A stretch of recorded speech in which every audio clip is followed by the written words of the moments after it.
Good evening everyone and welcome along to round number 2 of the Inside Line Racing League season. We are here at the Chinese Grand Prix for what should be another cracking race in this short season as we get ready for some summer action. Well, as always, I'm Ginger Andy and alongside me once again we have James after what was a thrilling finale last time out in Melbourne, and we know just how tight this field is, James, and I'm pretty sure this qualifying session is going to be equally tight, isn't it? Absolutely right. Good evening, everyone, and welcome along. It's good to be back round to China. It's a fantastic circuit ready for racing. Plenty of overtaking opportunities around here. And with the way that round 1 went, we're hoping to see, well, that intensity continue in many ways. There's the added addition of Otis Joe to the crop of drivers this weekend. And that is really going to spice things up. Yep, absolutely. OMG, as Joe missed out on the first race of the season. I think he was away on holiday actually, so I hope he had a good one nonetheless. But he is back. And of course, we mentioned it, James, last week with it being such a short season and 11 rounds. Being at every race is really, really important. And that puts Joe, who arguably was the championship favourite going into this race, into this season, on the back foot, doesn't it? Because as I mentioned, so few rounds, so few points up for grabs. You really need to pick up points in every race. Absolutely, and another man who needs to prove that point this weekend is Snazzy Evening in the Red Bull. We now watch the pace he had last season. He won the Grand Prix, got a couple of pole positions as well last season. He's definitely one to watch, and well, it's interesting to see how those two will fare. Snazzy Evening runs with the number 13, which actually, as I said many times last season, well, is unlucky for some, but is it lucky enough for him to really take the fight in this championship? I think he's got elements or glimpses I've seen from last season to suggest that actually he could well be up there as well. Absolutely, Snazzy Evening joining midway through the season last year in the ILR League, and you know, didn't take it by storm, but certainly showed some really strong pace and included a fantastic win at the Hungaroring. His only win last season, but a win nonetheless. And many drivers in this series who performed really well even last week and in seasons before that didn't get a win. You know, the likes of Limitless, the likes of TRL Martin failed to win last season, yet they are very quick drivers, and it shows you just how strong Snazzy Evening is, that he can win as well. He, of course, is top of the timesheets at the moment with 12 minutes to go.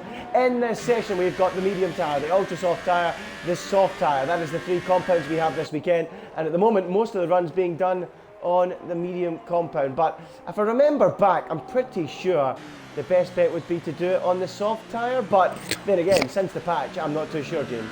Yeah, absolutely. Softs is the best way to go. I was speaking with a couple of drivers before the race. They said, yeah, all like softs are probably the best bet for most guys in the field to do the softs and then mediums. But to put it into context, really, the softs will go about 10 to 12 laps. It's good distance on the tyres you get out of the softs before you have to bolt on that hardest set of tyres that they have, the medium compound tyre. So yeah, they're going to be looking at the soft tyre most definitely, unless they're a bit of a risky biscuit, let's say, and go for the ultra soft tyre and, well, put in a fastest lap. Yeah, absolutely. If you go for the ultra soft tyre, I'm pretty sure the races are going to be extremely compromised, no doubt about that. There is going to be a big risk going for those, but yep, soft tyre by them. Oh, his Leopard has a big moment. I was watching him there on the outboard shot going through the high-speed couple of corners, and he's going to go for a spin in the middle sector, and that was a hairy moment there for, of course, the championship leader who held off TRL Limitless last week in that frenetic finale. But Leopard there having a big moment, and round he went into a spin and damaging those medium tyres. Not that it'll bother him too much, because I suspect he will be binning those pretty soon. Near the end of the session and going for the soft tyre run, but we see it less often now in this game since the patch. But you know, it is quite simply all about that one lap at the end on the soft tyres and who's got the ultimate pace over one lap. Who do you fancy in this field at the moment over one lap, James, to nail a lap? That's a difficult one. There's a couple of guys that have impressed me having watched the URC Championship on more than I'd like to say that. On Tuesday night, Sarah, for example, was showing some great pace in that race. I want to put him up there for a chance of getting a good position on the grid. Maybe not pole, but a good position on the grid. Sarah Limitless, though, does look very strong around here. He was very much happy to be a part of this one. Wants to prove in that Mercedes he's got pace. I think he might be able to come up again with a shot, but if I'm going to be totally honest, I think it's probably going to be either Joe or Snazzy. I would say Joe. That's who I was thinking. Snazzy, another shout, absolutely. You know, Limitless, he is improving in qualifying, but I'm not convinced on that one run at the end of the session he will be able to nail it. That's just seems to be his Achilles heel. It always has been the qualifying, and you know, when it matters over one lap, one single lap, he and Martin last season, when it occurred many times, seemed to falter, didn't they? And you know, I think those two are going to have their work cut out to get a good lap in. If they can do it, they have a great chance in the race, but they need to nail it because the pressure is going to be on. You know, you put in all that practice through the week to try and get yourself ready, and then when the moment comes, it is so important that you nail it there and then. No doubt about it though, the lap times, the pace, it has certainly improved for Martin Limitless. We touched on that last week, James. You've been watching them closely during the week in other leagues, and you know, they've been looking quite strong of late, haven't they? Absolutely. This was very strong around here.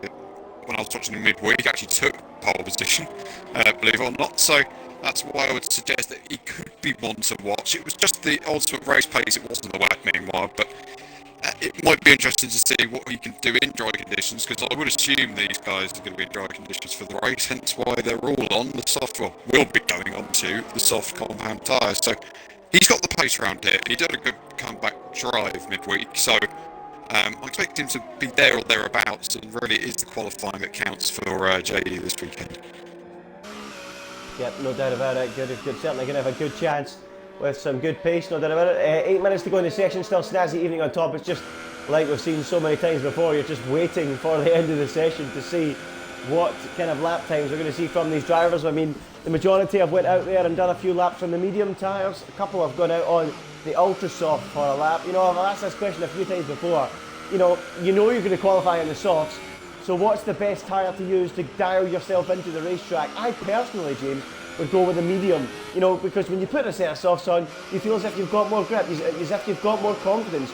A lot of people, though, they prefer to try the ultra and then go on to the softs after that. They feel they get more confidence out of that. I mean, what's your preference? For me, I would do a lap on mediums to move on to softs. I'll do a lap on mediums. I do probably exactly the same. Only reason being is when you're on the medium tyre, because you, believe it or not, I mean, I don't know whether you know, but you do feel the difference between the mediums and the soft tyre, or the ultra soft tyre. You feel a massive difference.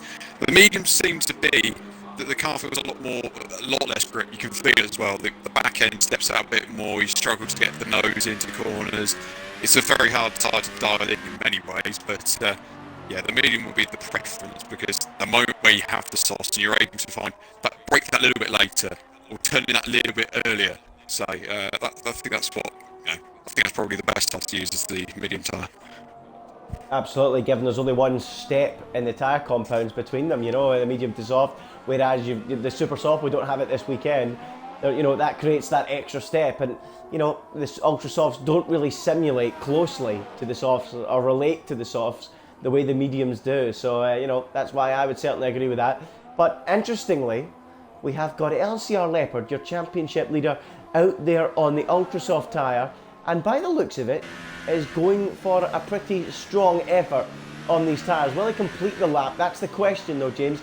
If he was to complete it, how far do you think he could go on those ultra soft tyres? 5, 6 laps perhaps? Single figures, yeah. I think you'd be right to say about 5 or 6 laps on the ultra softs if you did decide to bolt on that. Some people though, they do it differently, is what we've said, as opposed to bolting on the medium tyre and see how much grip they have there. They bolt on the ultra soft, see how good the deficit is to the leader ahead, and that way they can sort of make a judgment. It's like, well, how far off will I be if I absolutely nail a lap on a set of soft tyres? It's very hard to sort of judge that, but some drivers decide that's the best idea for them. If it's going around the final corner, I would expect him to back off coming into the final corner, or just to fly off into the pit lane. And he does. In comes Leopard then, so he comes into the pit, and that leaves everyone in the pits except one man, EVR Reynolds, who's going to spare us having to look at a pit lane for the next couple of minutes. And he's out there in the Toro Rosso, so he looks like he's going to be the first man to give us a reference on those soft compound tyres. The rest of them waiting in the pits, they want to be the last man on track to get that extra rubber, the extra bit of track evolution. I don't think it's that huge in dry conditions. I mean, we've seen it before in the wet conditions, just how much the track can change over the course of a few moments, but less so in the wet. Sira is the next man out. Snazzy Evening also following him out, as you can see on the graphic, but we're sticking with Reynolds for now, and let's see what he can do. Remember, on the front row last season in Baku, believe it or not. Incredible scenes that day, wasn't there, James? But what can we expect from Reynolds today and this season? Just go for consistent points, I suppose? Well, Reynolds was like what Red Bull are, or Red Bull were last season. He's the kind of guy who tries to alternate strategy and hopes it pays off. Actually, 9 times out of 10 last year, it did pay off and he did get good points. He was always, I don't want to haze and use the words best of the rest, but on many occasions, he was the best of the rest. On many occasions, go through a lap actually with Reynolds into turn 1 and 2, and it tightens, and you're almost faced with the wall of turn 2 before you finally get the nose into turn 3 and sling it through turn 4 as well. So difficult to find traction here. Different lines, as I said midweek, in these cars in particular, they seem to run out a lot wider in real life cars. Into turn 6, just trying to get the nose in really, cannot lock that the right front tyre. Then through 7, absolutely flat out through 7th, into the 6th gear, he doesn't quite touch the 7th gear, he's on the limit. And so throw himself into turn 8, and then you want to just open this corner out really. You don't want to keep it as tight as perhaps what he's done there. Hasn't really opened the corner out. Want to get the foot down midway through the corner as he heads now down towards the end of the 2nd sector. Again, just can't get that nose in the Toro Rosso at the moment. He's just trying to, well, maybe just compromise his first line there so he can get a much tighter run through this long right-hander down on towards the back straight. Absolutely flat out to this point. It's the second longest on the Formula 1 calendar, I believe, with the wide open now, and then you've got to hit the brakes.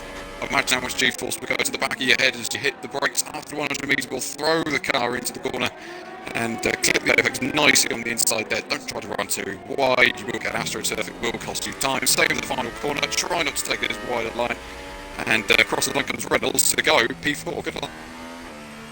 P4 for Reynolds at the moment. Of course, we're still waiting on the rest of the guys to do their quick laps. I think Sira was the next man out of the pits, if I remember correctly. So let's keep an eye on him to see what kind of time he is going to do in that Williams car. As he heads down, he's got his teammate just in front of him on the road. I don't think he'll get in the way too much. So Sira, the first man to put a representative time from the guys we expect to be near the front. Remember, he was involved in an incident on the opening lap last week when he was quite high up in the grid. And look at this, he's getting a great tow from his teammate KJ Gamer, so that's great teamwork there from the Williams team. And Sira on his way down to the braking zone. Does he get it right? Is he a little bit late? No, he's nailed it. Slight lock up on the front, but Sira on a good lap here and is threatening to go near the front, especially with that tow from his teammate. It's so vital that the teammates work together. Here comes Sira for the line. What's it going to be? It's a 1 minute 30.3 from Sira. Here comes Snazzy Evening right behind him. What does he do? A 30.2, even quicker from Snazzy Evening, and I'm not too sure he had the benefit of the tow, James. Yeah, I don't think he may have just lacked a bit of perhaps downforce. May have gone for the slightly less downforce than obviously front wing, rear wing, etc. This probably cost him a bit of time on that lap alone. So interesting to see who else is coming around the final few corners now. No one really on a lap, as I can see. Brown comes to the line. I don't think he's improved. Bastic's gone up to third on a 31.1. George coming around the final corner. Interestingly, he got a tow from his teammate, so good teamwork there from the Toro Rosso boys. And George goes third quick.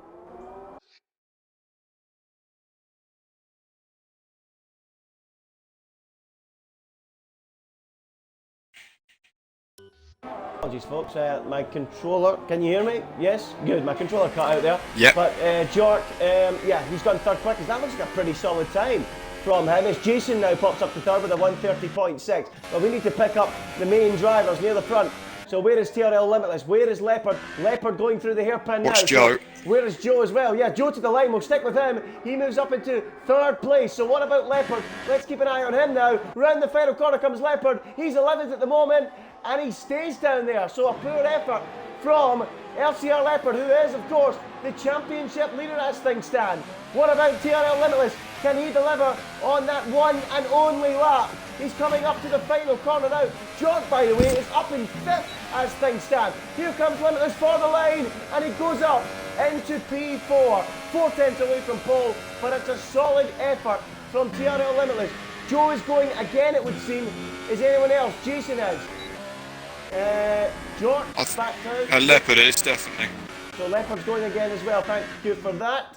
So let's pick up the man who's furthest to the end of the racetrack. Now we got Martin's bailed out, Rosberg starting a lap, Joe, and who's the other one I wanted to keep an eye on? Jason. Yeah, we'll stick with Jason, then we'll go to Joe and see how it ends. Snazzy Evening on top at the moment with that 1 minute 30.224. He's a tenth ahead of Sierra, but what is Jason going to do? What is the likes of Leopard going to do? What is Joe going to do in the closing moments of this session? Here comes Jason, round the final corner, comes the Ferrari, he's heading up to the line. Where can Jason go? He's 7th at the moment, he stays in P7, so no improvement. But what about Joe? He's currently a 10th up on his previous best. Here comes the McLaren driver, absent last week, keen to make up for lost time and lost points, and he goes second, a fraction slower, 4 thousandths in it. What about Leopard? He's coming up to the line, he's gone 4th, and that, I believe, is that. Is Limitless going again? No, he's backed out. KJ Gamer is backed out. Murso, he's on one. More so, yeah. Let's see how he's goes. half a second up. He's got some time to find, and he needs to, and he goes up into 7th place with a 1 minute 30.6. A frantic end to that session, and just the 4/10s covering the top 9 drivers on the grid. That is incredibly tight. Predictable, it has to be said. I'm not surprised, but it is Snazzy Evening with that early effort that goes onto pole. A 1 minute 30.224, a fraction ahead of Joe, and of course, James, it's the two people you mentioned you think would have been there, and they're very closely matched. Absolutely, I'm very. When you look at Joe, he's going to be gutted with himself there. But to be honest, what can you do to find 4 thousandths of a second? That's changing a gear that little bit earlier. That's changing a gear. That's braking just that fraction later. You can't really do anything about 4 thousandths of a second. That's going to be so evenly matched between Snazzy Evening and I'm Just Joe. Yep, absolutely. Very, very evenly matched. I'm really looking forward to this race, but we said it last week in Melbourne. We've seen how tight the field was, and all the signs pointing to yet another closely thought battle between these drivers. What a qualifying session that was, and there it is, the Chinese Grand Prix qualifying. Snazzy Evening, and the Red Bull returning to pole position. It's a front row made up of the guys that weren't here last week. Snazzy on top, 1 minute 30.224. 4 thousandths, as you say, James, absolutely nothing. A gear change and no more in second. Sierra, good effort from him in the Williams. He goes 3rd quickest with LCR Leopard in 4th. A solid effort for him. Reynolds, 5th quickest. What a time from the Red Bull driver. Great job there. 30.4, arguably the star of qualifying. P1 Brown, he goes 6th quickest with Murso in 7th. Limitless, as we suspected, struggles over 1 lap at times. He is 8th. Jason 9th, and Jork does a great job to get into the top 10. Hats off to him as well. Absolutely, those two Toro Rossos really put on a show in qualifying. I'm interested to see what Reynolds will do now, because he hasn't got the option. No disrespect, but sometimes he does start from outside the top 10, or we've seen him start outside the top 10 on a couple of occasions, and he, as I said, has tried the differing strategy. So you're not going to get that option here. He's going to have to really fight it amongst with the big boys in many ways, but it's going to be very close, this one. I'm sure all of them are going to be mighty, mighty tight. Yeah, I've got no idea where that came from the Toro Rosso team. That was absolutely magnificent. Usually sitting outside the top 10 or on the fringes of the top 10, but both drivers getting into the top 10 in a really competitive grid. And, hats off to them. I'm very, very surprised and delighted for them. And, without doubt for me, James, Reynolds, the start of qualifying. Would you agree with that? Yeah, absolutely. It just shocked the field, really. I'm with you. I didn't expect him to get into the top 5. I kind of had an idea of what the top 6 would be. I kind of had an idea, but that's completely gone out the window with Reynolds starting from 5th. Interesting to see what he'll be able to do in the race. Just needs that good start as well. That's crucial around here. Yeah, it'd be good to see Reynolds get a strong result, no doubt about it. Give him that extra bit of confidence, that extra bit of desire, belief going into this season. Would be great to see him put in a good performance. But there they are then on their formation lap. Snazzy Evening, as we mentioned, on top. OMG, it's Joe in 2nd, Sierra 3rd, Leopard in 4th, Reynolds 5th. Great job from him. We'll say it again. People are proud. 6th quickest in qualifying. Murso, Limitless, Jason and Jork rounding out the top 10. We never went through the bottom half of the grid, so we'll do it now. Basket, P11, and then it's Drelex in 12th. The only man, sorry, nope, there's two men out there on the medium tyre. Drelex is one of them. KG Gamer 13th, Melanie 14th, 15th VSR Verstappen, 16th Sierra Rosberg, and the man right at the very back, interestingly, is TRL Martin, who did not set a competitive time in qualifying, and he has opted for the medium tyre. So I wonder what the thinking behind that one is, James. Well, it's just a case of don't get into sort of any sort of bother into the first corner. It's a difficult run, this one, to turn. It really, the action won't stop, I don't think, until about turn 6, the hairpin. Just as you come out the whole snail sort of section, turn 1, 2, 3, 4, and up, and, you know, through the cycling of 5, down towards turn 6 as well. The action will really kick off, I think, because the cars can go side by side throughout turn 1, turn 2, to 3, to 4, until turn 6, as I say, and that's where we'll get a really good idea of who will take the lead of the Grand Prix.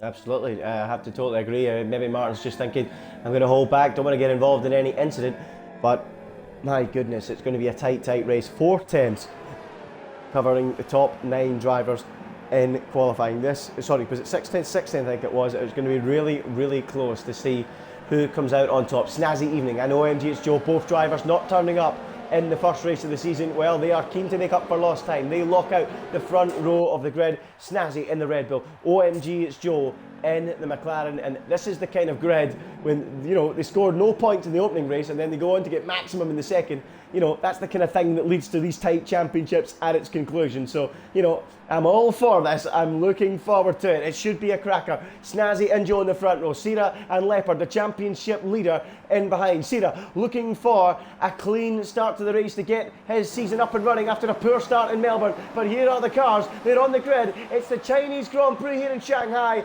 Round 2 of the championship. The 5 lights are on and we are go for round 2 in ILR. It looks like a really good start from Joe. He's pulling alongside Snazzy on the run down to turn 1, and is he ahead? They're touching wheels as they go through that long sweeping turn 1 and into turn 2. Joe with the inside and with the lead of the Grand Prix. He barges his way through and Snazzy drops down to second. A crucial move off the line as they now funnel their way through turn 3 down towards the counts of 4 and 5 and into the braking zone of turn 6. Still it's Joe. Snazzy having a look on the outside, but by the looks of it, James, there's no way through, and Joe gets that great launch and he's now up into the lead. Yeah, he's trying to go around the outside of turn 7. Great start from LCR Leopard in the Renault. Also a tremendous start from Limitless. We've not often said that, and he's up into P5 as well. It's all very close at the front of the field at the moment, but Snazzy Evening just couldn't get the launch off the line. Joe's had some stunning starts recently, and Snazzy's nearly round, coming through the left-hander. Goodness me, that got close. And there comes Sierra down the inside. Into turn 13 goes to Williams, and he's got a move done. Snazzy's not going to give that one up, and he's going to try on the inside. Here comes the Renault, trying to make it 3 abreast nearly, and Reynolds is, there's Leopard up the inside as well, and he's got himself in 3rd place. It's all sorts of action going on down the field now. Absolutely incredible stuff. Big moment there for Snazzy Evening, and he's dropping backwards very quickly indeed. Sierra's gone past him, Leopard's gone past him, and now look at Leopard having a look up the inside of Sierra. Into the hairpin. Is he through? No, he is not, and Sierra holds on. Really aggressive start to the race. P1R Brown now getting himself involved alongside Limitless and moves up into 5th place. And it's so close amongst the front few drivers. Reynolds, he's down to, Jork's up to, he's right behind his teammate as we watch Limitless and P1R Brown battle into turn 1. Look at Limitless, he's slithering up the inside like a slippery snake, and he's through, up, back into that 5th place that he just lost, and that was a fantastic opportunistic response there from TRL Limitless. P1R Brown back down to 6th, and in behind that you've got the 2 Toro Rosso drivers battling very closely indeed, and up the inside perhaps going Jork on his teammate. No, Franz Tost would not approve of that, James, would he? No, absolutely not. They don't want to be getting into any sort of contact. Reynolds hasn't had a great start from 5th on the grid. He's dropped down to 7th, but I'm sure he'll be able to find some pace perhaps to make that difference up. Great start from P1R Brown getting involved with Limitless as well. But it is, as I say, he's going to stay right close as anything at the front. Joe trying to pull that buffer 1.1 seconds, just over a second, is toying with that second margin. And he just needs to get on with it, Joe. He needs to break the DRS, because that is so crucial around here that they break it, because the amount of just drafting and following, the DRS just pulls these guys along. around this circuit, and they have to be able to break it. Joe's the only man, in fact, in the entire field to have broken, well, perhaps broken margin of around a second. Yeah, he's threatening to do it, but it just shows you, we mentioned in qualifying, just how tight these drivers are on pace. But that opening lap was crazy. There was so much going on, pretty much triggered by that mistake from Snazzy Evening as they all concentrated up down at the hairpin in the midfield. We've got the two Toro Rossos with the Red Bull of Murso just behind, who I suppose will be slightly disappointed with his qualifying effort. Not the greatest from Murso in 7th. Well, actually it was okay. It's the start that's dropped him down in towards 9th place, so Murso could have been better. Someone's just peeled off into the pits in the background. It was Melanie, so not a good start to the race for Melanie, coming in so early on. Not too sure why he has made that decision, but this is the closest action you're watching at the moment. You've got the two Toro Rossos in 7th and 8th, with Murso toying with them behind that in 9th. But yeah, Snazzy Evening, his big slide seemed to trigger it all off, didn't he? He lost ground on Siri, he dived up the inside, Leopard dived past as well, and then Limitless, for all my money, looked like he was going to take Snazzy, but all of a sudden found himself being attacked by Griever Brown. But really aggressive start, clean but strong and feisty, and that's the way we like it in ILR, isn't it, James? Absolutely it is. As you said, the slide really triggered it all off. Leopard, we know how aggressive he is on the opening lap, but I don't think he was ready to account for Siri. He was having none of it in the Williams. He was like, no, you're not getting past me through here. And he's kept his second place for now, and the strongest pad user described by many is doing a fine job in second place at the moment. I'm just interested to see what he can do against these top guys. He's really got an opportunity. Had a good race in Australia, the comeback drive, to see what he can do here.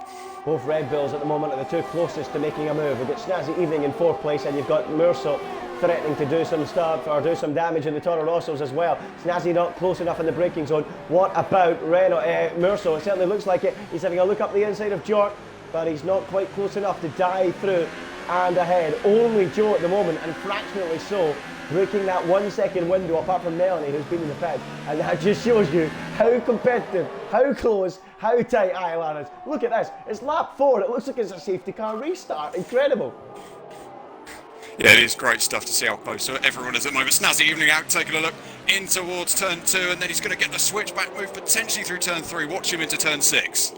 Yep, absolutely loving this. Here comes Snazzy Evening onto the back of that Renault of LCR Leopard, who of course won brilliantly last time out in Melbourne. But you know, with OMG, it's Joe returning, Snazzy returning, it's going to be a lot harder for him. Cedar, who was another competitor near the front, was wiped out early on. So 3 drivers who never got the chance to shine in Melbourne, now taking it to LCR Leopard, and it's going to be a real fight for him. It was even a fight back in Melbourne with Limitless all over him all race long. So this should be a cracker, no doubt about it. So Snazzy Evening again getting out wide on that curb, but he's threatening to make a move. The both of them are homing in on the front two, and it's really closing up again. Joe, who was threatening to break the zone, has now dropped back.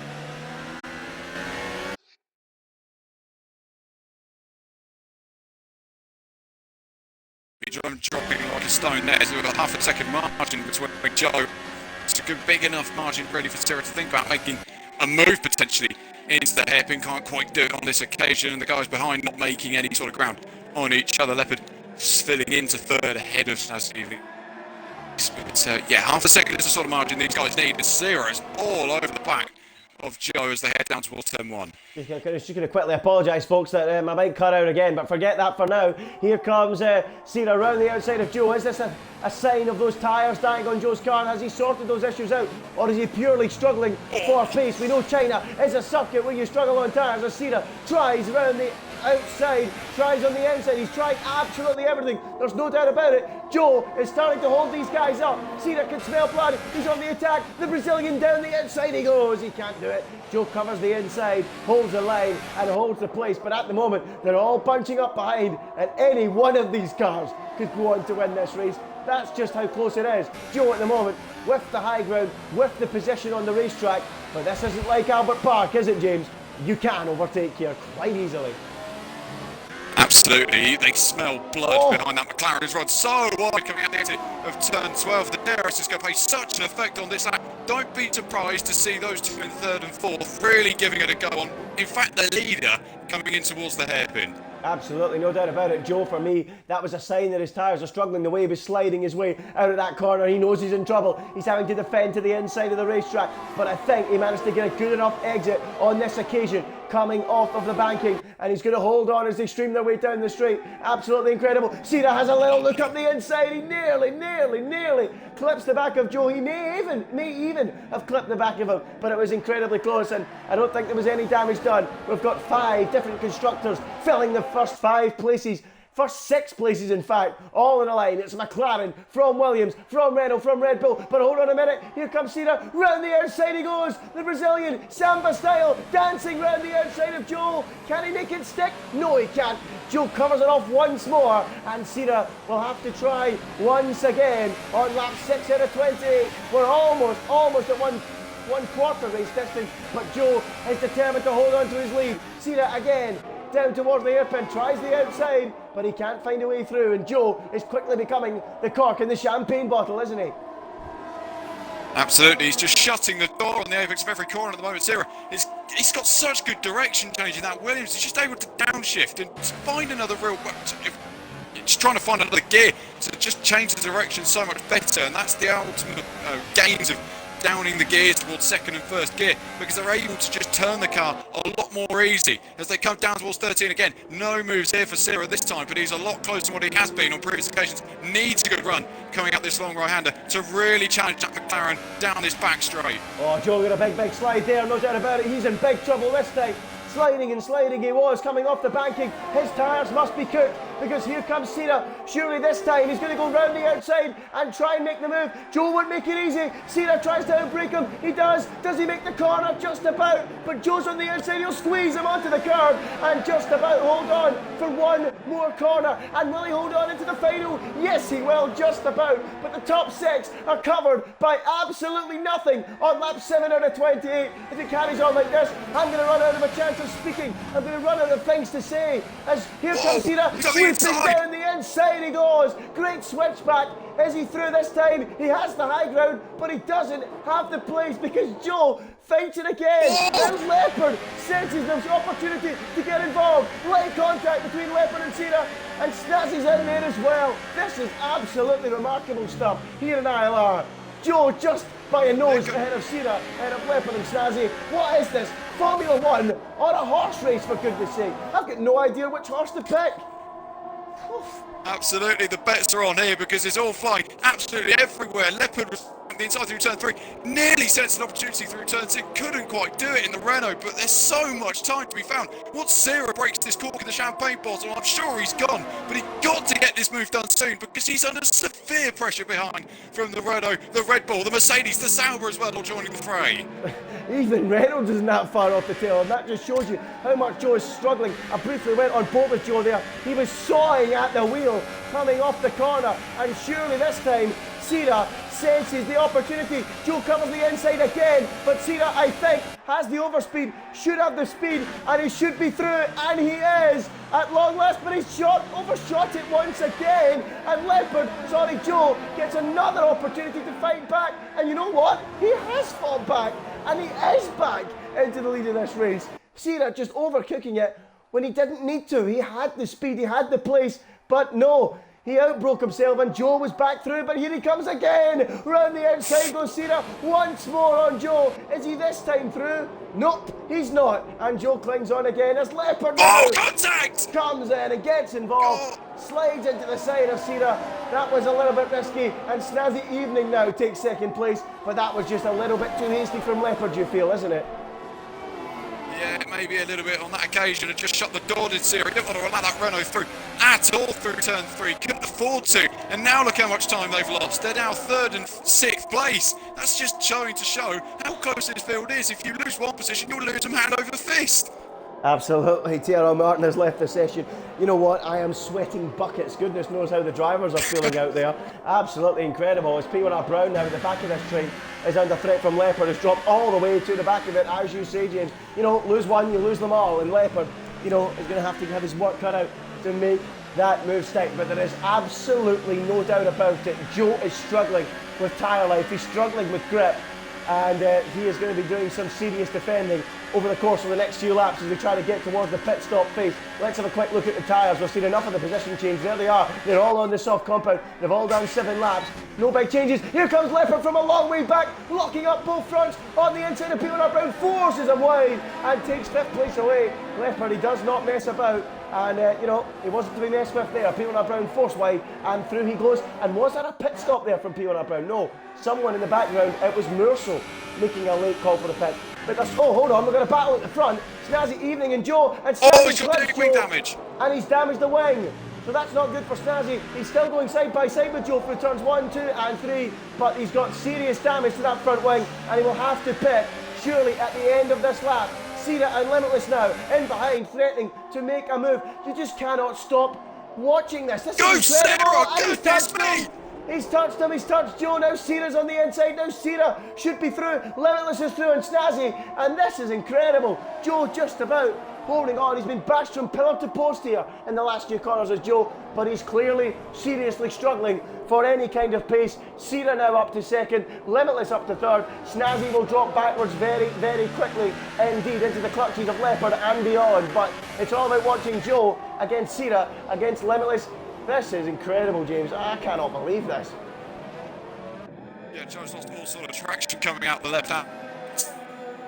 But Limitless is creeping up these positions at the moment. He's just smashing every opportunity he's getting at the moment. And Cera's got another chance here with DRS. He's got to get it now. Wide open goes to Williams. He's going to move to the outside, and this time he needs to get that Williams car stopped in a straight line and ahead of the McLaren, and he has done this time. And will he get it stopped as the hairpin goes a little bit deep, gets the back end out, but with the just sheer amount of brake pressure he put on that car, he's got the lead of this Chinese Grand Prix with a fantastic move around the outside. There's so many pitters after this lap now. Yeah, absolutely. In came Snazzy, in came Leopard, in came Reynolds. They all poured in. Just before that pit stop phase, the top 12 on lap 9 of this race were within a second of each other. Crazy, absolutely crazy. I cannot believe it. I tell you what, the undercut is going to be absolutely enormous. Enormous. York is already up to 4th place here. In fact, no, he's not pitted yet. Who's the first of the pitters? I mean, that's what we need to find out, because they are going to be in a brilliant position. It's Leopard at the moment is the first of the pitters, and Merceau's gained so much ground as well. He's ahead of Brown, he's ahead of Snazzy as well. So that early stop from Merceau's helped him out massively as well. So we need to keep an eye on that one. But Cera, crucially, 3rd time lucky, finally gets it done in Joe. And it wasn't without breaking a little bit late on that occasion too, James, wasn't it? Absolutely, he almost trail braked. That's what I was looking for as he came into the hairpin. He got it stopped just in time, but the previous occasions was trail braking, was just almost anxious that he was going to hit Joe was going to hit the back of the Williams, and that's why he was braking perhaps that little bit later on those occasions.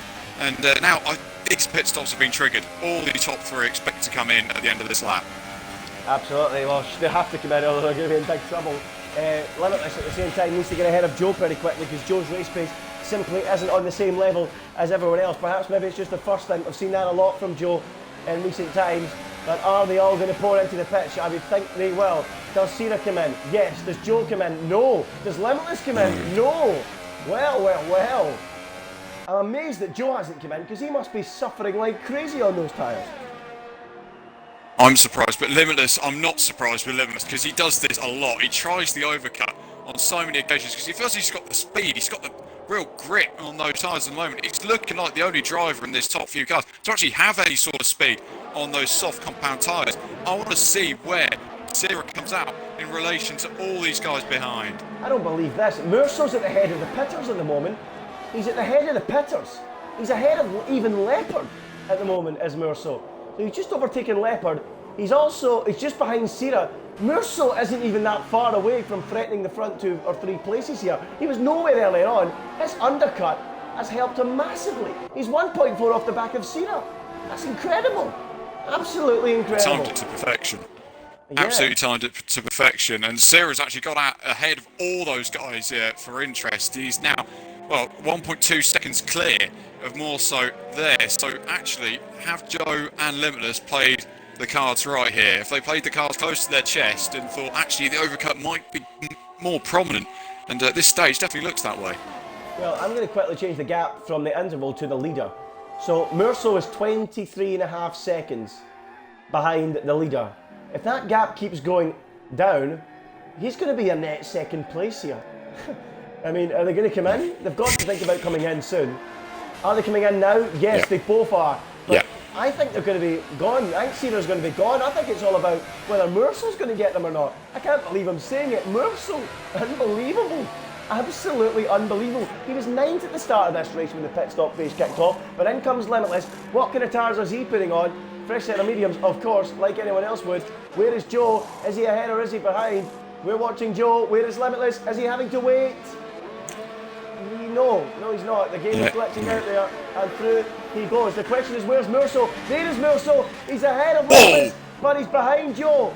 So crucially, Mercel up into what would be an incredible net podium place. He is right there with the two leaders. Unbelievable strategy call from Red Bull, and now Mercel on the warmer tyres fancies his chances of taking the place away from Joe, running down towards the hairpin. Is he going to do it on the outside? He tries it. What about the cutback? No, Joe won't allow that, and he holds the place. Limitless incredibly lost out to Leopard as well. A terrible stop. Well, it was a poor stop for Limitless there, but actually what's more crucial is Sierra's kept his lead to this one. He's kept his lead from the McLaren. More so on the last lap, actually had the fastest lap of the Grand Prix, and he may need to prove his pace now because Joe is all over the place at the moment. He just cannot find a grip on these cold medium tyres. Absolutely, he really is struggling. He struggled all race long. He's been threatening to go backwards since the start, but he's been defending incredibly well. He's been defending like a Steve Clark Kilmarnock side. Sorry, I had to put it in there. Here comes Mercel though, attacking OMG, it's Joe. And here comes Steve Clark's defending tactics. Show me you mean it. Oh! Mercel, he's got it wrong. All wrong, into the side of Joe he goes. Mercel damages the wing, and that fantastic strategy that he put together has gone up in smoke, and that is a real shame. Down at Red Bull, they've got their head in their hands, and no wonder. Things were looking good. Leopard's got himself ahead of Joe as a result of all of that, because he was pushed wide. It's now Sierra, the net leader, from Leopard in second, and Joe in third, James. Crucially, Joe has wing damage. There's definitely damage on the front wing of that McLaren. He's got no sort of grip. It looks like he just sort of, I don't know whether you're right on board. I feel like there's a slight bit of end plate stuff on the left side of his car, which would be a bit confusing because we also did hit him on the right hand side, but he does appear to have lost maybe a part of the front wing. I could be wrong. He seems to be handling okay, so maybe I'm totally wrong. And maybe he's kept some of his front wing, or all of it in fact, intact. But now Limitless needs to get a move on, needs to get past Morrison, who definitely got damage in that collision. There's no doubt. Surely that Red Bull's lost some front end grip. Yeah, it was Mercel that took the damage. I don't think it was Joe. Yeah, I've seen the front wing flying. I believe it was that of Mercel, and he is now. It's a real shame because he was driving so well, Mercel, wasn't he? He just misjudged the late lunge, and it clipped the back of Joe, and now Limitless. You know, it's so often in this league the nearly man, Limitless. He's there, but not there at the right moment, and he gets ahead of Mercel, but the damage is done. Leopard's 2.2 off the back of Sierra, then it's Joe, then another 2.6 seconds to Limitless. Do you know what I mean? He's just not getting through the traffic quickly. And watch Joe, he's on the outside of Leopard, he's round the outside of him into the hairpin, they're side by side on the exit. Can Joe find a way ahead? Can't quite do it, the Renault just holds on, was that a little bit later on the brakes and just opened his steering wheel so the McLaren can find a way through. Sorry to go across you there, Andy, it was getting rather tight between those two. No, quite right, you had me scrambling to get back to the battle, but we got there in the end, and Leopard, for now, holds on in what is a fantastic battle. We don't know where to look at the moment, we really don't. As Limitless in 5th place, 2.3 behind them now. He's going to have to do some catching. Let's stick with Joe versus Leopard. This is the one we need to watch. But Sierra at the moment opening out his advantage to 2.6, looking to be in a dominant position at the moment. He really did time the pit stop on the correct lap. The leaders, his rivals I should say, stayed out one extra lap. He came in at the ideal time, rejoined just ahead of those guys that tried to undercut. Perfect timing from Sierra. You know, you got to say at the same time it was perfect timing from the Red Bull as well of Mercel, but unfortunately, you know, that wing damage just has brought him out of the action. He's had to come into the pits, and he's fitted a set of soft compound tyres with the aim, I would imagine, of trying to go to the end. But a real shame for Mercel, shame for Joe. It's dropped him out of contention, but you know, it's going to be a battle between he and Leopard for second, I feel, because Sierra looks really strong. He does look really hotly at the moment, Sierra, in the Williams, and this would be a massive, massive shock. I'll be honest, this is something, well, not a shock, but this guy we know has pace. He's won several Brazilian leagues, and he's finally getting his chance on the European side and proving his worth as well, leading the Grand Prix by a mere 3 seconds to Leopard at the moment. He's doing a sensational job, and this would prove a lot of people wrong, because he is a pad user, and to do it in the way that he's doing at the moment is quite frankly astonishing. How he's managing to pull such a lead to so many of these brilliant guys all on wheels, but he's just doing a stunning job on the pad, and this just goes to show it is possible. You've just got to have the sheer amount of talent this boy does, because he has got a lot of it in abundance. Oh, snazzy evening on the inside of Jason. I can't believe it either, James. You know, that is astonishing that he's on the pad, you know. I think we're going to have to send, just like they do with the football scouts, send the Esports scouts out to Brazil. Yeah, they know what they're doing. They have got some serious talent out there. As Snazzy Evening dives up the inside again on Jason. Oh no! They've come together. And Snazzy Evening's messy afternoon gets even messier. He comes together with Jason. They both have a moment. Jason drops to 10, Snazzy to 11. And Jason, you just can't buy any luck at the moment. Wiped out in that huge accident last week. And now it's a tangle there with Snazzy Evening, who just seemed a little bit too greedy on the amount of tarmac he wanted, perhaps, James? Yeah, it was a bit greedy. I think he was just trying to open the steering out so they could have a proper good wheel-to-wheel scrap. I think there was a bit of desync in there as well. From the onboard shot I was watching, it just seemed like that car was spinning off way too soon for my liking. But Joe is on the back of Leopard. Yep, here comes Joe then in that McLaren, having lost that place to Leopard in the collision with Merceau. He's going to try and go down the outside of Leopard. Leopard will cover the inside. It's going to be all about the switchback. There is the attempted switchback. He can't do it because Leopard has positioned that car in a brilliant position, hasn't he? Great driving there from Leopard. Would have been a puncture if that was real life, because Joe clipped the tyre of LCR Leopard, but he's unable to get through as Drillex pits and Cena resumes the lead of the Chinese Grand Prix. It's been a cracker in the opening 16 laps. Thankfully, it's finally settled down, because if it didn't, I wouldn't be able to speak come the finish, because at one point, we were 9 laps into this race, and the top 12 were all within a second of each other. A Snazzy Evening is now retired from the race. Yellow flag's out. No sign of a safety car, thankfully, to fling things back into the air. But I'm not too sure what happened to Snazzy. Did you see it, James? Was it a deliberate retirement, or not too sure? I would assume it's a deliberate retirement. If he's got damage on that front wing, him pitting, he's going to be last. He's going to be last by a long way. And well, Reynolds is pit now, and he was fifth in this Grand Prix from the very offset. Started there, but just has had some poor luck this Grand Prix, and he's down in 16th. His teammate York is doing bits up there in 5th place for Toro Rosso. Yeah. Someone needs to give him a shout out, because that is a sensational drive from the Toro Rosso. They're in 4th and defending his position against P1R Brown. I actually can't believe that. I actually genuinely thought that Jock hadn't pitted yet earlier on in this race, and then, you know, I saw that he was still 5th, and then I'm like, hold on a minute, he has pitted. That is astonishing from Jock. I think he's done the similar strategy to Reynolds. Came in at the same time. Here goes Sorry, not Reynolds. Joe again. Yeah, go on. He's on the outside this time, and I think he's got it stopped as the McLaren. No, he's been forced off the road. These two have got history, and there's no doubt about that. These two go back a long way in league racing, and somehow they just, for whatever reason, they cannot find each other without putting at least one of them into a barrier. I've not really ever seen a clean battle between these two, between Leopard and Joe. I want to see one now, because Joe is so hot on the heels of LCR Leopard. Yeah, this is personal, no doubt about it, and this looks like it's going to be going on for a long, long way, and you know, there's music to Sierra's ears as he now stretches out to 4 seconds clear of this tussling duel. Limitless might be able to close in if they keep it up, but yeah, as you say, can they keep it clean? Can they have a great fight? But yeah, back to briefly, I'll keep an eye on this fight just in case it does explode again. Jork. Absolutely incredible job.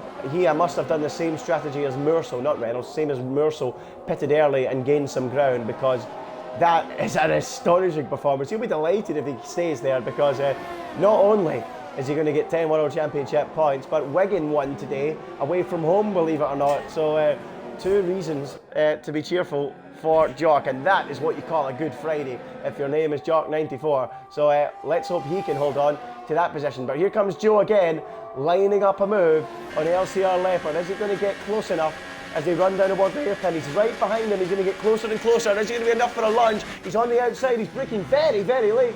and Leopard, comparably, was quite cautious in the brakes, but nope, no way through. Joe holds on, sorry, Leopard holds on for the moment, but that is a big deal. VSR Sira, 3-second time penalty. It's not enough to lose his advantage yet, but it could be in due course.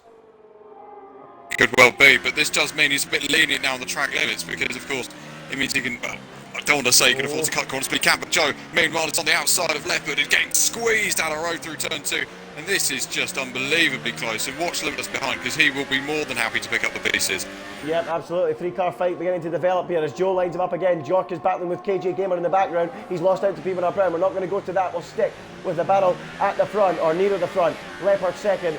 Joe third, Limitless in fourth as Joe is right in the gearbox behind LCR Leopard. He's desperate to find a way through, but at the moment he can't quite do it. Leopard through turns 7 and 8, clinging on for now as Limitless goes in the background, ready to pounce on any errors from the 2 cars in front. Really enjoying this, and Joe, for the upteenth time, running wide, going through that sequence of corners. He really is struggling through there, isn't he? Absolutely is. He's just getting on the outside stuff, making it life difficult. It's going to make a slight pun on Jork. I mean, he's got so many cars behind him. He's going to have to defend like Wiggenworth today as well because he's got so many cars. I think 5 or 6 up behind him, ready to make a pass. But Joe is also ready to make a pass on Leopard ahead of him. Yep, here we go again.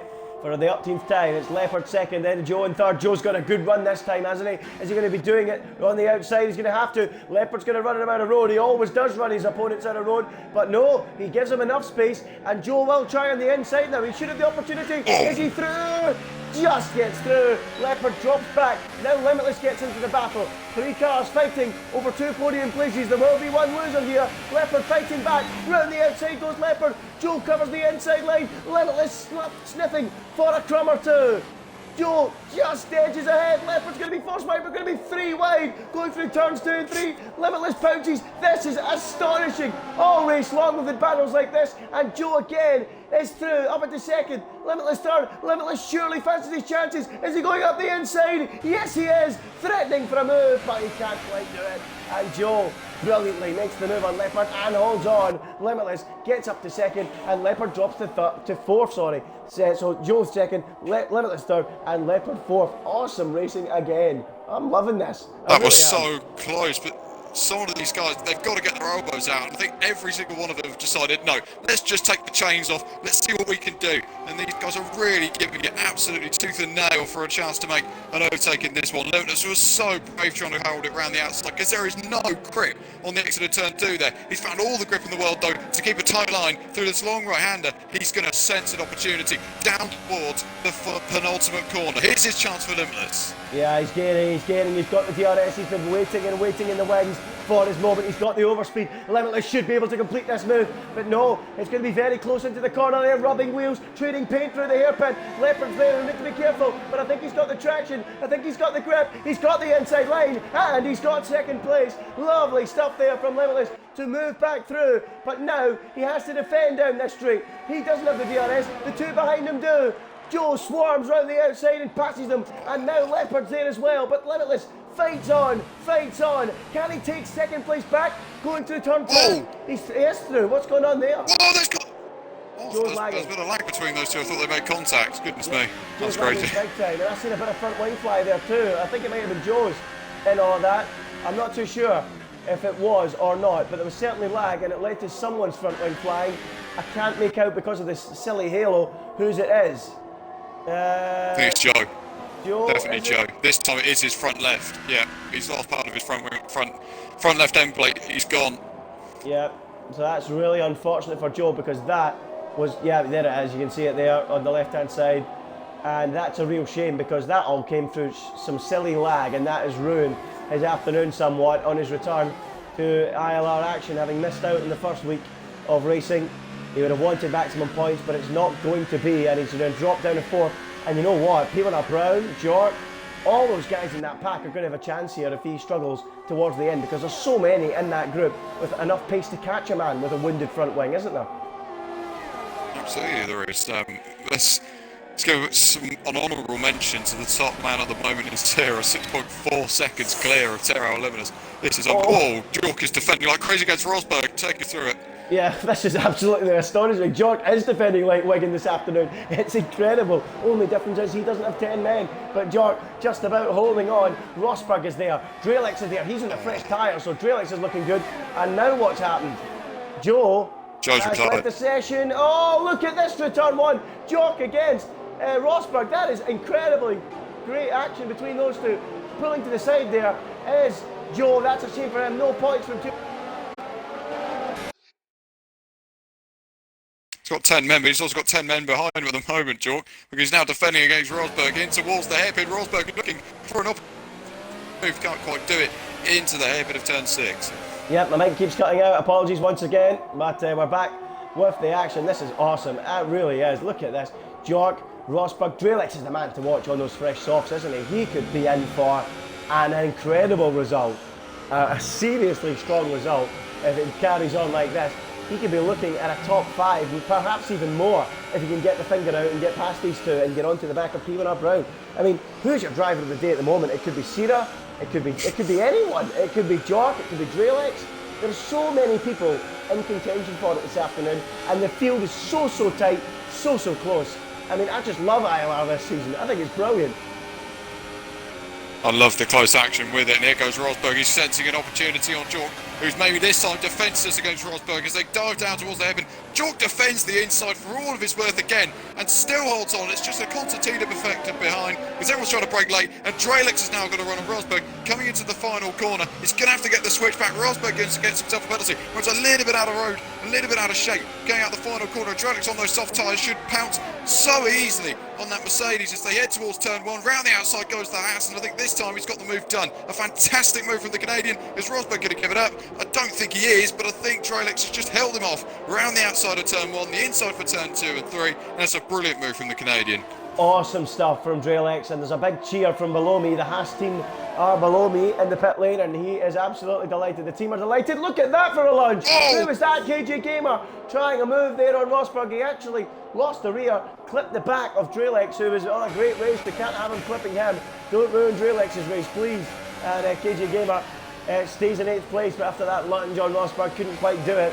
Clipping the back of Drelix, but no damage done to any of these drivers, and that is what we like to see. Jason, of course, in behind that, looking to get himself back up towards the front end of the action after the earlier touch with Snazzy Evening, who is on the sidelines, along with OMGH Joe and EVR Reynolds. Both the men on the front row of this grid have retired. Tyrrell Martin, he disconnected earlier on, he's not in the action either. Sierra leads by 6.8 to Limitless, then Leopard, P1 Proud, then Jock in this awesome battle, holding off Drelix, Rosberg, KJ Gamer, Jason and Bastek as things stand. Certainly, if you think that Leopard could still catch Limitless as well, we've seen sort of carbon fibre flying everywhere this Grand Prix already. You might see a bit more as the Grand Prix progresses. P1 Brown doing a fine job up there in P4, just holding his gap between everyone in front of him and everyone behind him as well. Just a great, mature drive from Brown at the moment. And Drelix still closing up to Jork ahead of him. There's still an opportunity, perhaps. If those two ahead of them get into any sort of carbon fibre or any sort of contact, well, there's a chance for a real shock podium. Yep, absolutely. You are absolutely spot on. There could be any shocks in the closing moments of this race. It's been an absolute thriller from start to finish. Action everywhere you look. And to be honest, it's going to be like this all season long, given how tight the field is.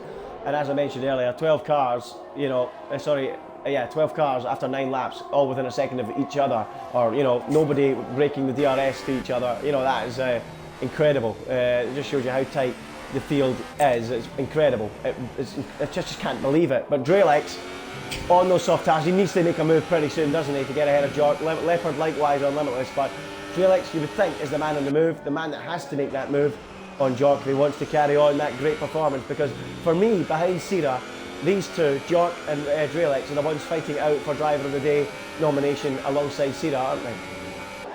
Absolutely. Drelix, to be fair, we remember last season he had so many opportunities, well, maybe not so many opportunities, he had opportunities to potentially get really good results last year, and most of the time he took them, and he's going to have to take this one as well. He's looking for a move potentially on Jork in towards the penultimate corner. I think, and I believe I might be right here, Drelix's best result in this league is a 4th place finish.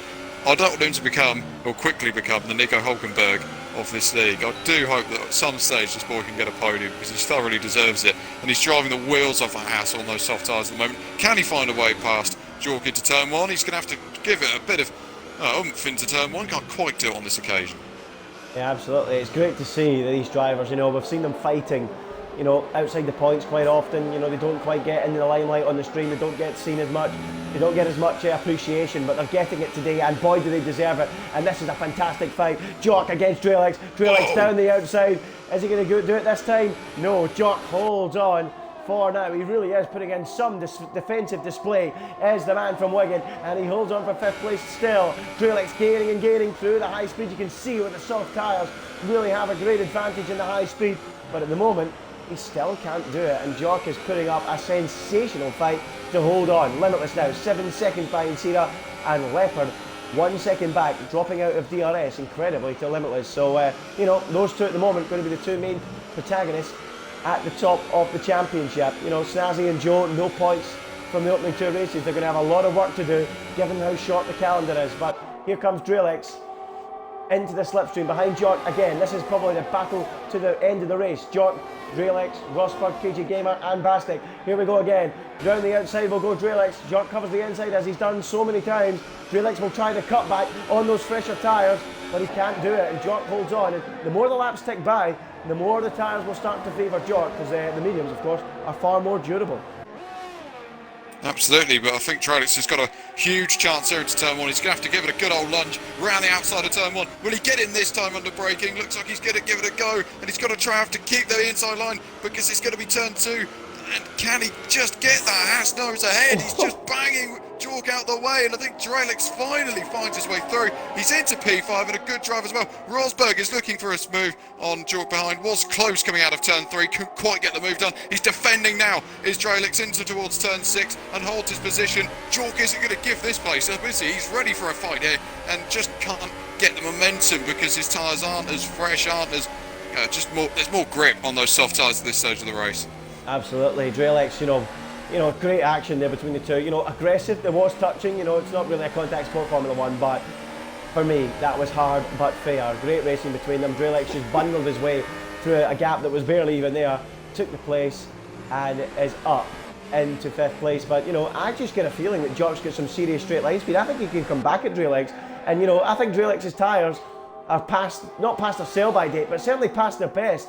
And it might start swinging back in favour of the medium runner. So, in the battle for best of the rest, it's Drelex at the moment, but for how much longer? Because Jork is coming back again. Is he going to do the big switchback? No, he goes for the outside line, and it's at Drelex still. It is. Look at that up the inside, out of nowhere. See how Rosberg now beginning to threaten. Can he find a way ahead of Jork? No, he can't, but that will certainly please Drelex, seeing the guys behind trying to fight with the man in 6th place, won't it?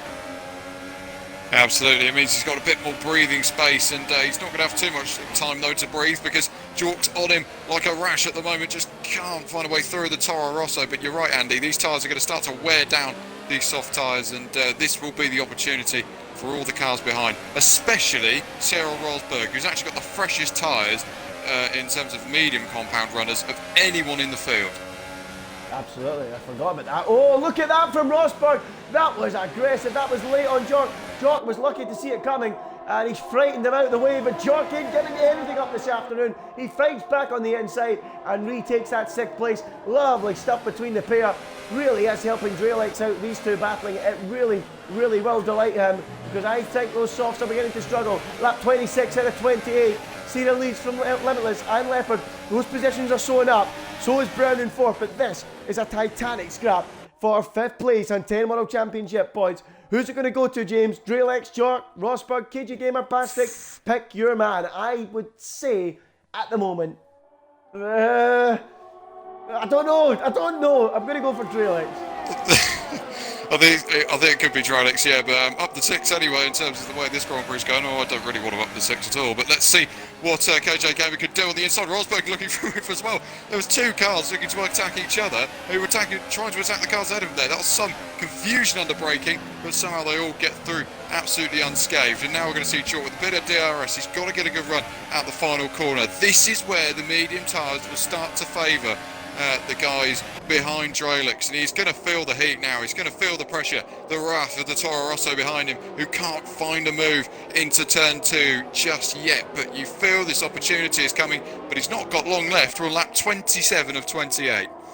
This is going to be a grandstand finish to find out who comes out on top of P5. As you see, James, down at the hairpin a few moments ago, if any more cars pulled out from behind under braking, they would have been on the blooming grass, for goodness sake. And, you know, I wouldn't have wanted to see that. As Murso sets the fastest lap on the Ultrasofts, the DHL fastest lap award goes to him, but sadly, as it's still F1 2018, you won't be getting a point for that, Murso, I'm afraid. And you're not in the top 10 either. So, nope. He won't get that one, but I suppose it's an accolade that he'll take home quite happily. But as things stand, it is still going to be Drelix in that position. You know, I'm going to swing and change my opinion.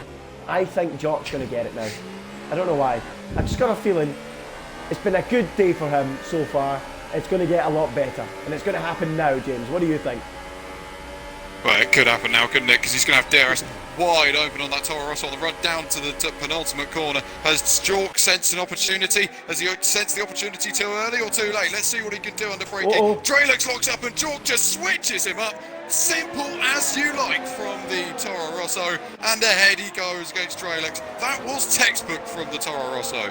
Up the text. Jork moves back up into 5th place as they start the final lap. Drelix will be fighting back though down towards turn 1. This is a great fight between these two. It's been brilliant all race long. Drelix, the Canadian, round the outside goes the Maple Leaf. Is he back through? Is he back through? Oh, he is. Absolutely lovely stuff from Drelix. Moving the race without doubt. Unbelievable. 1 minute Jock thought he'd got the place. Next minute he drops back down. Awesome driving from Drelix. Move of the race. Move of the season so far. Awesome stuff. He takes P5. Jock down to 6th with Rosberg 7th and KJ Gamer 8th. And surely that will be a decisive moment in who finds out or who comes out on top in that battle for 5th place.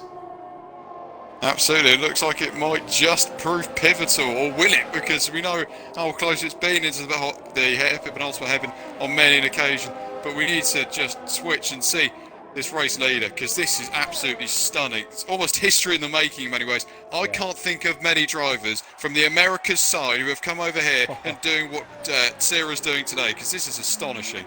Yeah, what a drive from Sierra. They say you can't be quick in a pad. Well, this man's proved them all wrong. The man from Brazil is here in the European leagues to make a statement. And his statement is, I'm here to win. And that's exactly what he does here in Shanghai. He wins in style. What's going on at the hairpin? Jock's back in front. He's back in front. Incredible. He sweeps around the outside and he denies Drelix. And the Wigan fans are celebrating. He takes 5th place back again. And as they run to the line, is he going to stay there? Yes, he is. Incredible finish in the battle for 5th place. Jock 5th, Drelix 6th, Bastic is 7th, and Rosberg 8th with KJ Gamer in 9th. Jason 10th. What a race. But we need to speak about Sierra. Awesome drive. Didn't put a foot wrong. It set that penalty, but he had the cushion to cover it, didn't he? That's right up there with the performances we saw last season of when Snazzy Evening won in Hungary. It's just brilliant, just how he managed to manage the race. He's done a fantastic job, really did an amazing job in the Williams. It's not the first time we've seen a Williams on top in China. You only have to cast your mind back to last season when Veloce Surprise did it, and this is a real statement from VSR Sierra. This is massive. This will be spoken about for, a long time to come, I'm sure. Especially this evening. This is going to be a big talking point, and I cannot wait to see the reaction of so many drivers to see Sierra on the top step in China. Well, what a race. There they are on the podium. You know, we barely had a moment to breathe in that race. And, you know, it happened at the front, at the start. It happened in the midfield towards the end. It was happening all race long. It was superb. But it is Sierra, the man from Brazil, who comes out on top in what was a fantastic race here in Shanghai. What a race. Limitless second, Leopard third. Those two move clear in the championship. You know, that really is a talking point, no doubt about it.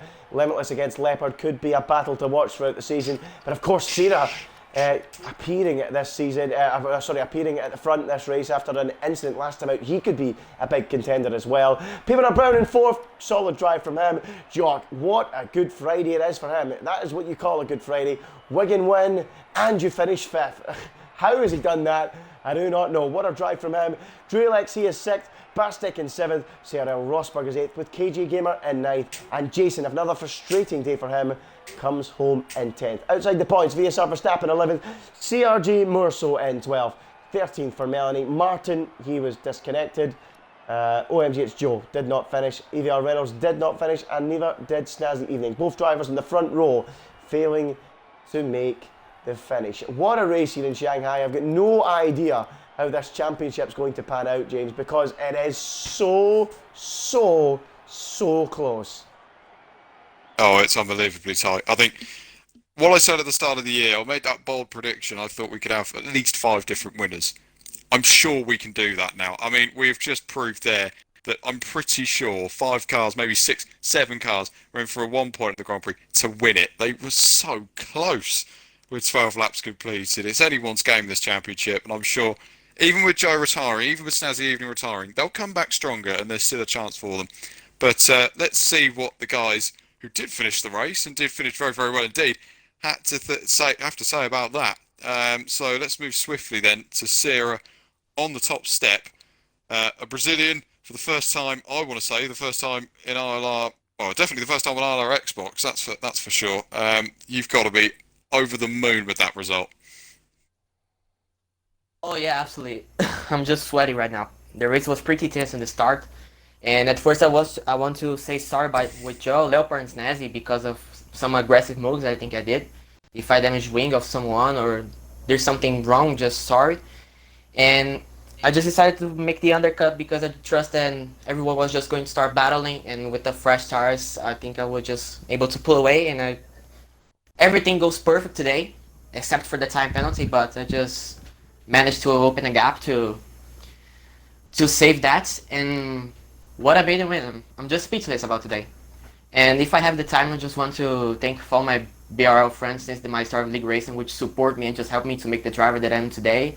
And especially one, the BRL Yao Pedro, which is his birthday today, so happy birthday, man, much happiness to you, and que é Brasil, caralho. And that's it. I love it. I can't come up with a response in Portuguese, I'm afraid, but nonetheless, I mean, from the disappointment of Australia, you had a good comeback drive there. You did get caught up in some incidences in Australia.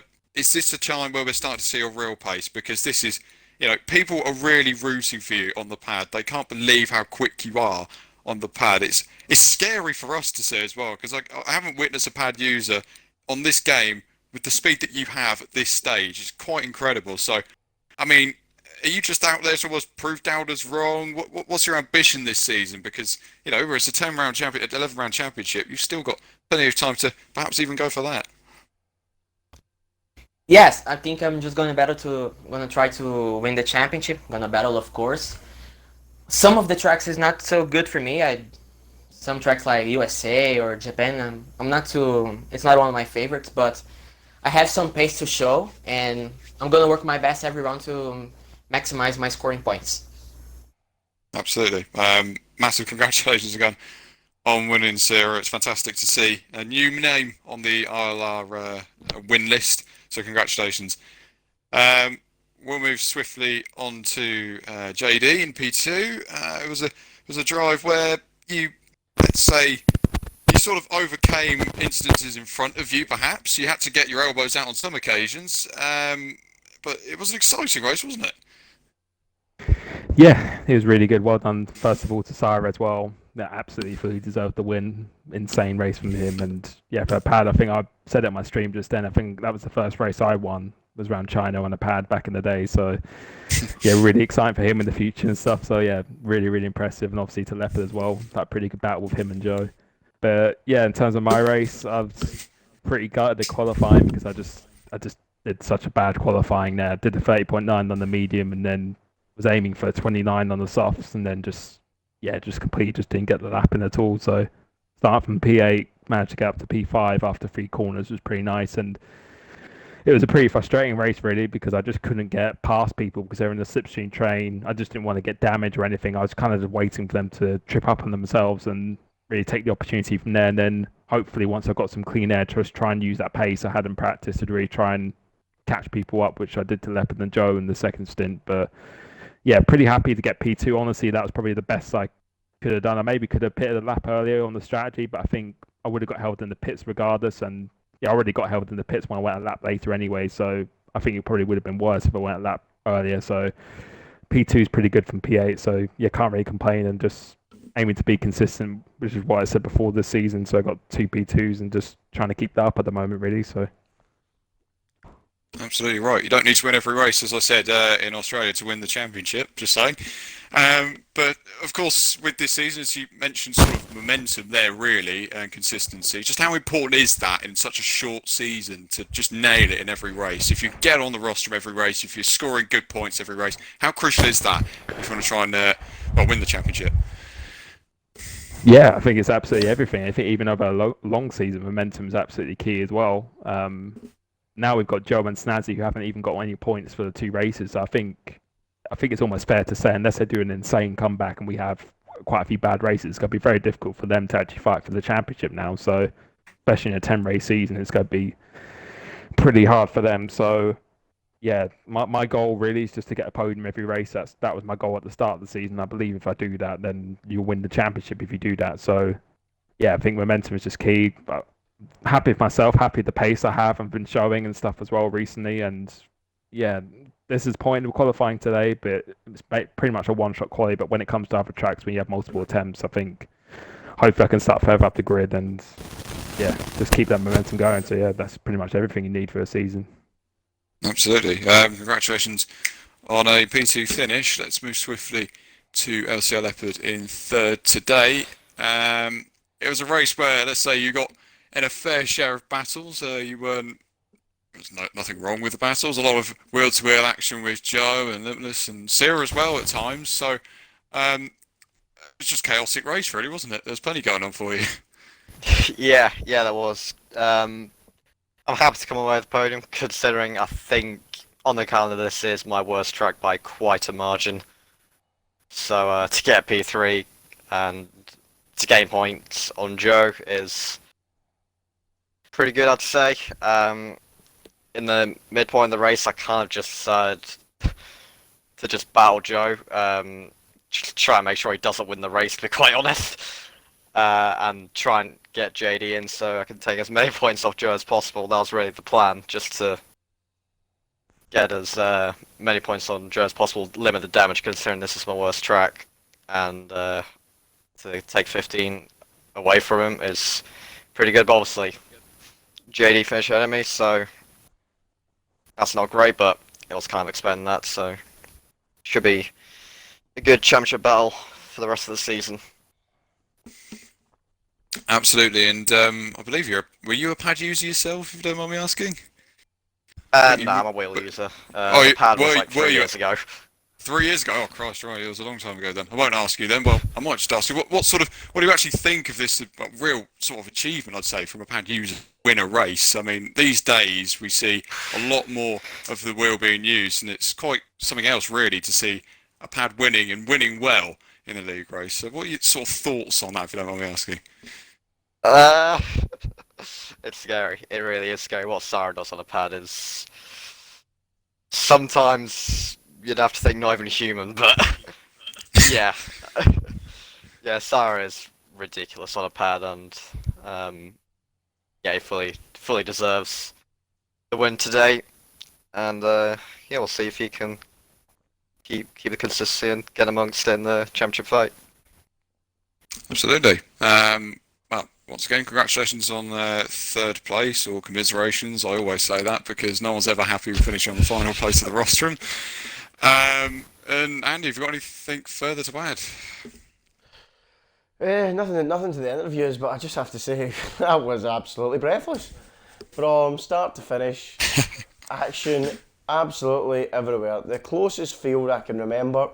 Qualifying was tight, and I mentioned this in the stream several times, and I'll mention it to the drivers that are here. There was a moment on lap 9, just about before the start of lap 10, we had the top 12 drivers all within DRS zone of one another. That's how close it was. Unbelievable. From the front there was action, especially earlier on. Then we had the action in the mid-pack throughout. An incredible race, and if this is the way it's going to pan out for the rest of the season, we are in for a fantastic championship, fantastic races. You know, anyone could win this championship. Consistency is going to be so key, and as Limitless touched on, snazzy evening, and Joe, two of the quickest drivers on a week-on-week basis. They've left themselves in a really difficult position to get back into it, but that's what's great about it. Two of the quickest drivers with no points trying to fight their way back into it. We could end up in a scenario where we could have 4 or 5 drivers all meeting in the middle at the final round of this championship. I cannot wait. And roll on Bahrain next, because this is going to be a thrilling season. Well, I don't know what you think, James, but I'm lost for words. Yeah, absolutely. Put that up there with, I don't want to say, every ILR race seems to be a classic, doesn't it? You don't ever get a bad ILR race, and this certainly wasn't that. We've had our shocks, we've had the ups and downs of a league race that you often become accustomed to these days. So, fantastic Grand Prix, and I cannot wait to see how this season unfolds. I do hope we have that sort of 5-way battle as for the championship, just to prove my prediction right.